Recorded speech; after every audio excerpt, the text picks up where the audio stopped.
Normally, I'd be so happy to be wearing this mask, but USA, we got some problems.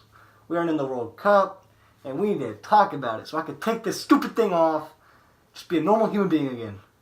Roll the intro.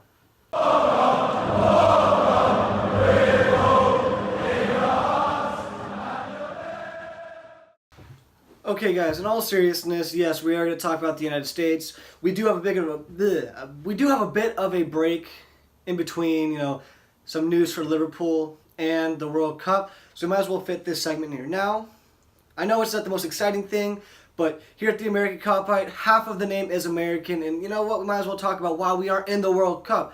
Kind of the biggest, most important thing going on now.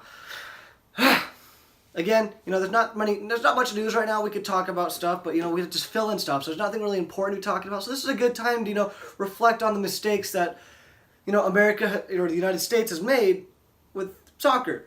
So if you guys are watching this as your first video, please welcome to the channel. Please subscribe because you guys will want to see the rest of this. If you guys already have been here, please like, comment. You know how it works here. Anyways, what's going on? What's wrong with the U.S.? Well, this is going to be a three-part series. Part one, we're going to talk about, what's going on internationally. That's kind of the important stuff. What the hell did we do wrong internationally to not make it to the World Cup?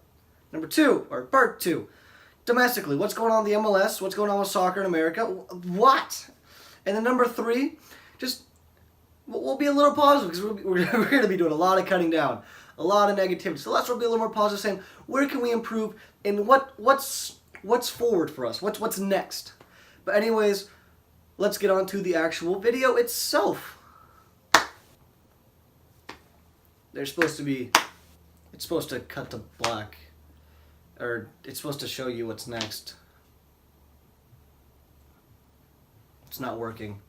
Anyways, oh, now it works. Okay, now that I grabbed the paper, now it works. Okay, so now you guys can't see me using my cheat sheet. Okay, now you guys can. I had a cheat sheet because I don't have a freaking screen to show me what to say. Okay.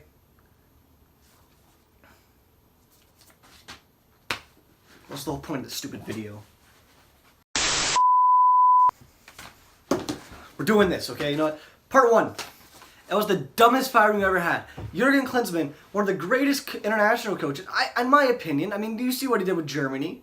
He's a fantastic coach. One of the greatest American, as far as U.S. coaches have gone, one of the greatest coaches we've ever had.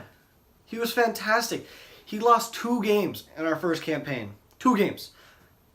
Away to Costa Rica, which we never get points at Costa Rica. We never get points. And then at home to Mexico. Yes, we're playing at Columbus, which is our version of the Estadio Azteca, our version of Wembley. That is our hunting ground. We don't lose at Columbus, and somehow we did to Mexico, and it was bad. And just 2 games. 2 games that, we're okay with actually losing. In Mexico, any game against Mexico, if we lose, whatever, they're better than us. And then the other one, Costa Rica away, we know we won't get points there, or at least we won't get a win. We haven't beat them there. We should understand this, but yet that was too much for the U.S. Soccer Federation, and they wanted to fire him off of that. They were looking for an excuse to fire Klinsmann.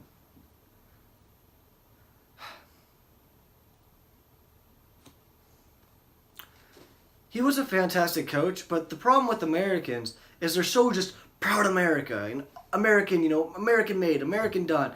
And that happened with the U.S. soccer, is they didn't like Klinsmann because he was being so successful, but he was a German coach.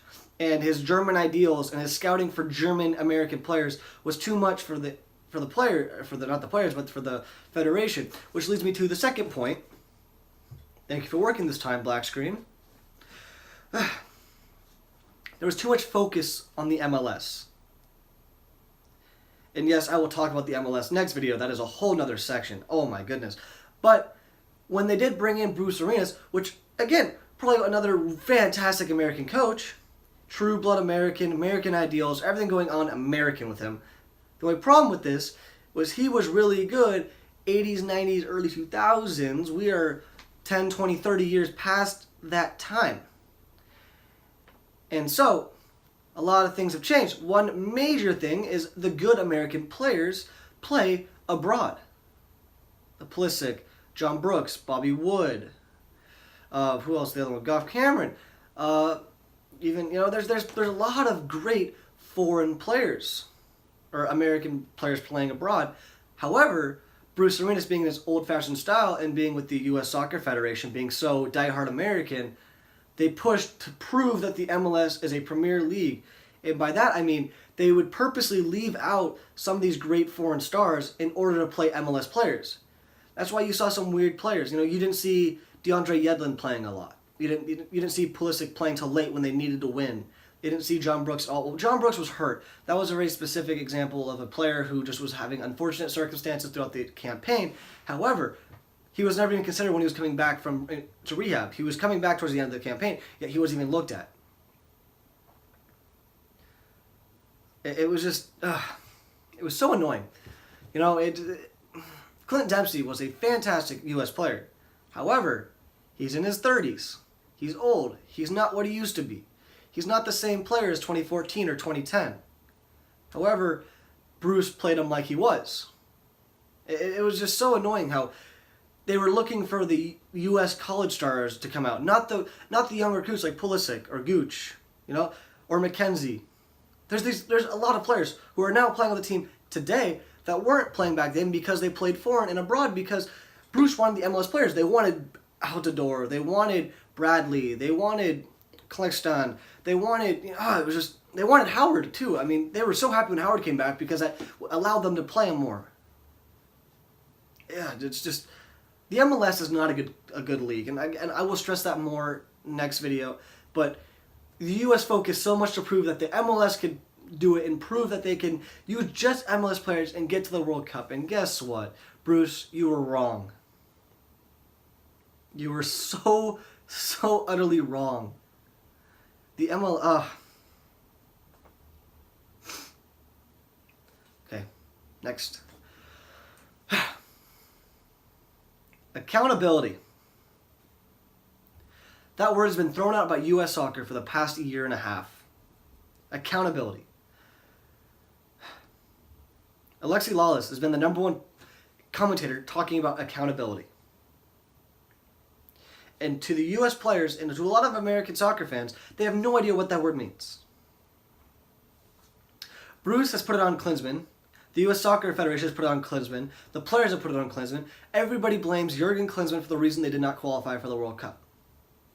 He only coached 2 games in the campaign, in the hexagonal. Which, by the way, if you guys don't know what the hexagonal is or how qualification works for U.S. teams, what they do is they have a group play at the very beginning with all the North American and then the Pacific Islands and the Caribbean. All those teams get together and they play in like the group play like the World Cup is. Or, it's like 4 teams and whatever, and the top teams from each of the groups go to the hexagonal, which is the top 6 teams, which in this case was United States, Mexico, Honduras, Panama, Costa Rica, and then I don't even want to talk about Trinidad and Tobago. They were number 6, and they will forever be number 6.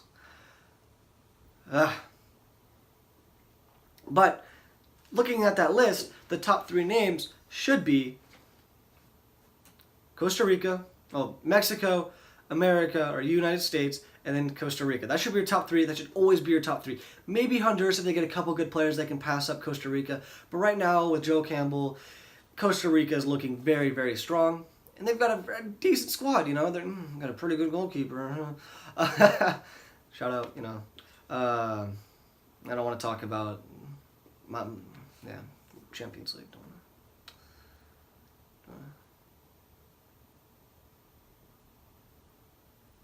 Anyways, there's no accountability going on. We played against Trinidad and Tobago in our final game. All we needed was a point to qualify. A single point. 1 against Trinidad and Tobago. They brought their 3rd team in because they were out. They had no chance of winning. So they brought in their 3rd team. Get some of the players that are from the country, that are playing elsewhere, but they deserve their chance because this is the only time they'll ever get a play for their national team. And so they brought in their 3rd team. U.S. brought their stars. They brought Pulisic, they brought Bradley, they brought Dempsey, they brought Altidore, they brought Bobby Wood, they brought Howard, they brought Guzan, they brought their whole entire back line. We even had Yedlin. We could not fail. However, the field was flooded the day before, underwater. And that was the biggest excuse there was. That they couldn't play a good game because Trinidad's field was too bad to play on. That is a bunch of bull ass, ass, something, but I'm not going to use cuss words, okay? It was a bunch of baloney. You can't use the field is flooded as an excuse. You play in the hexagonal in North America, you're going to get some terrible fields. Jamaica, terrible field. Costa Rica, terrible field. The only good field you're going to play at is against Mexico at the Azteca or at home. There's no excuse for the field. You know it's hard. You know it's a lot of traveling. You know it's you have to travel the longest distance to qualify. Yes, it is a tough place to qualify because the travel is ridiculous compared to some of the European countries who are just a chip shot away. You can take a bus ride where all the United States teams you have to fly down to. It is. I do give them that, but the field quality is nothing. You've been playing on it before. You practice on it. You guys know how it works. You guys don't lose to Trinidad and Tobago. And like that, accountability. Nobody blame. Everyone says, well, it was just one bad game. Well, you had 5 bad games. How do you not qualify? I don't know. Just until the players start blaming themselves and saying we're sorry, until Arena says it's his fault and not Jurgen Klinsmann's fault, we can finally have a conversation about moving on. But until that point, it's still on the U.S. players. It's still on Bradley. It's still on Altidore. It's still on Dempsey. It's still on Howard. And I hope they sleep with this every single night still, leading up to the World Cup. I hope they know it's their fault and that they won't blame themselves. I hope Bruce Arenas, until he hits his deathbed, just... I don't want to be mean to Bruce because he was so successful in the past. But until he blames himself, and himself solely, can we move on? Until the U.S. Soccer Federation finally puts a quality coach in there that's not just American, but good. I don't care if you put an American coach in there, but put somebody who knows how to coach in today's soccer world. I don't care if you go foreign players. Look at the look at the Europeans teams. Sometimes they don't have their own country's coach because they go for the best. And the U.S. looked for the second best because they wanted American. They wanted hardworking American, and that doesn't work in soccer. That doesn't work in world football. Football works on playing with quality, class, and skill, not the all-American way. The all-American way proved to work in the 1950s. We're in 2018, 21st century. That doesn't work anymore. We have to learn the European or the South American game to understand how to be successful. I would say African game, but they need to lift a World Cup trophy in order, But you guys get my point. Accountability is the key, and that's why I put that last, and that's why it's here on my paper, and it's so important because that is what the sole biggest thing that's going wrong with the U.S. is there's no accountability. They keep pushing it on to somebody else. But... And on that note, guys, I don't want to say anymore because it'll be me yelling for another 10 minutes about accountability. On that note, guys, I can't wait to see you guys in the second video. We'll talk about what's going wrong here in the United States itself, not just in the international states, but here in the United States as far as the MLS, USL, NASL, just all that going on. So I'll see you guys on the next one. Bye-bye.